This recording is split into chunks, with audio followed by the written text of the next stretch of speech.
ही एकच एक प्रकारची व्यक्ती नाही. व्यक्ती तितक्या प्रकृती हे स्त्रीलाही लागू आहेच. स्त्रीवादी साहित्य लिहायचं म्हणजे अ, स्त्री कशी महान आहे किंवा आदर्श आहे आणि बाकीचा समाज किंवा मुख्यत्वे पुरुष कसे तिला छळायला टपलेले आहेत, ही विचारसरणी पूर्णपणे चुकीची आहे. हाच विचार घेऊन स्त्री आणि पुरुष हे भिन्न ध्रुवावर न ठेवता बायग चितारलेली आहे आणि म्हणूनच ती इतकी यशस्वी झाली. बायगमध्ये मी मांडताना स्त्रीची सगळी रूपं, म्हणजे ती चांगली असेल, वाईट असेल, सुष्ट असेल, दुष्ट असेल किंवा अगदी अस्वीकारार्ह सुद्धा असेल, तर अशी सगळी रूपं मी घेतलेली आहेत.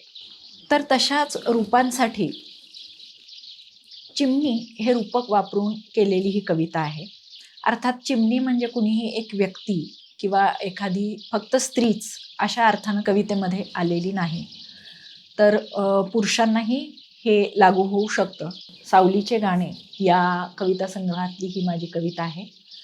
कवितेचं शीर्षक आहे चिमणी आणि यातलं पाऊस हे जे रूपक आहे ते म्हणजे प्रत्यक्ष परिस्थिती आहे. तर चिमणी.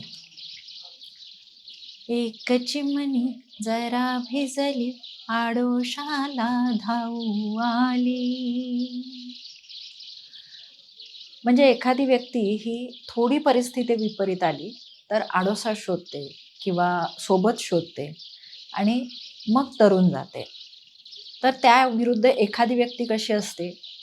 एक चिमणी रानोमाळ उभी आडवी भिजू गेली.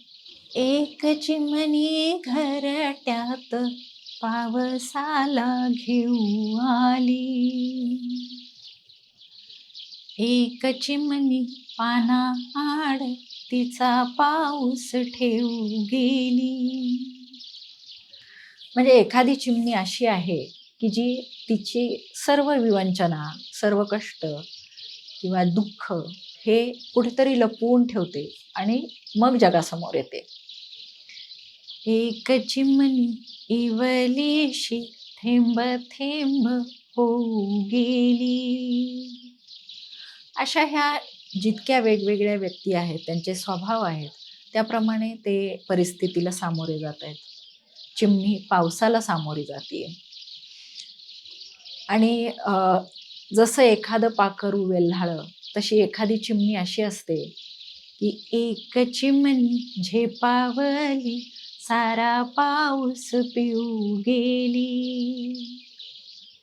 एक चिमणी झेपावली, सारा पाऊस पिऊ गेली.